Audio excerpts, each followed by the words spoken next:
Bonjour mes chers élèves et soyez les bienvenus dans une nouvelle séance de l'écrit. Et aujourd'hui, on va clore notre projet en travaillant sur le dénouement de la parure, adaptation théâtrale de la nouvelle de Guy de Maupassant. Notre cours est destiné aux élèves de la deuxième année du cycle secondaire collégial. Alors, avant de partager avec vous le dénouement qu'on a réalisé en classe, je dois tout d'abord vous rappeler le canevas de ce dénouement. 6 ans plus tard, Lehsen et Leila sont enfin soulagés après avoir payé leur dette. Fatine vient leur rendre visite après son retour de l'Espagne et elle est surprise par leur modeste niveau de vie. Leila était obligée de lui avouer que c'était à cause de sa parure qu'ils viennent de rembourser. C'est à ce moment que Fatine leur révèle que la parure était fausse. Le couple est ému en entendant cette nouvelle inattendue. Mais Fatine les rassure qu'elle leur rendra la parure pour la vendre et commencer une vie confortable. Le couple est enfin content. Alors, voilà la consigne sur laquelle on va travailler notre dénouement. Bon, à partir du canevas élaboré, lors de la précédente séance d'écrit, vous devez rédiger un dénouement pour la pièce de théâtre à produire. Donc, vous devez imaginer le dénouement en tenant compte des possibilités mentionnées dans la consigne.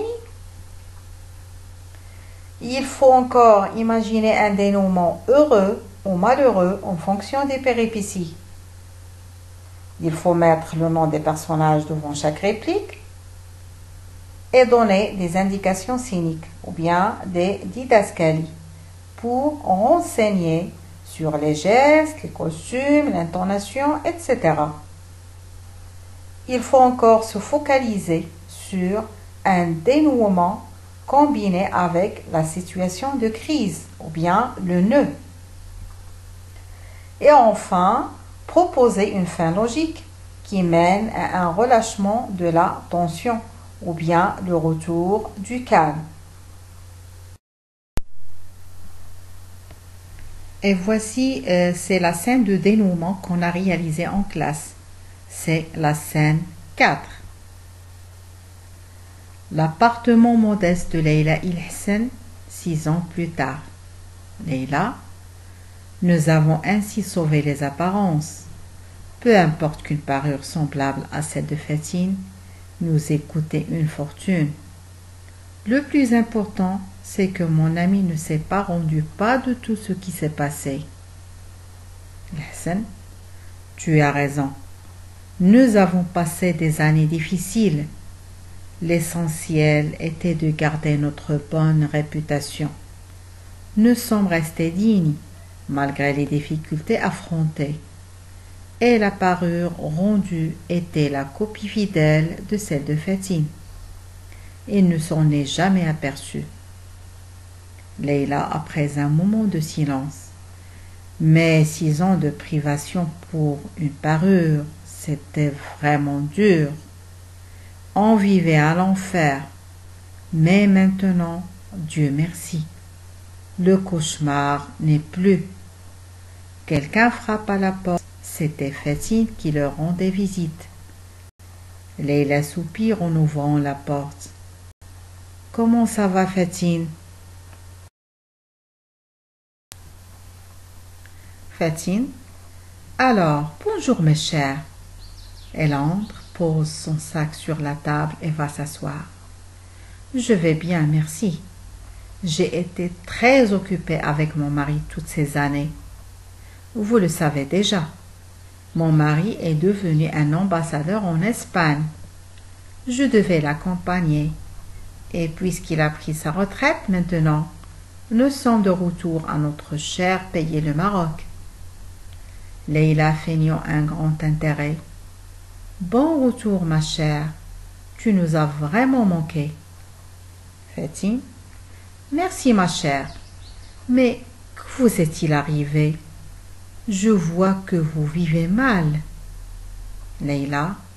Tu te rappelles la parure que tu m'avais prêtée pour les noces de la cousine de mon mari? Fatine. Très bien. Leïla, je m'en souviens très bien, je t'assure. Leïla en soupirant. Je l'avais perdue ce jour-là. C'était une perte immense qui nous a coûté 6 ans de travail dur pour la rembourser. Fatine. Oh, ma pauvre Leïla, mais la mienne était fausse. Elle valait au plus 1000 dirhams. Leïla il Hassan tout d'un coup.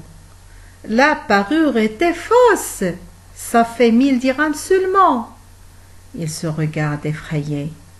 Fatine stupéfaite. Oui, exactement. C'était une très bonne imitation. Excuse-moi, ma chère amie. J'ai dû te le révéler. Leïla, à ces mots, son visage se figea.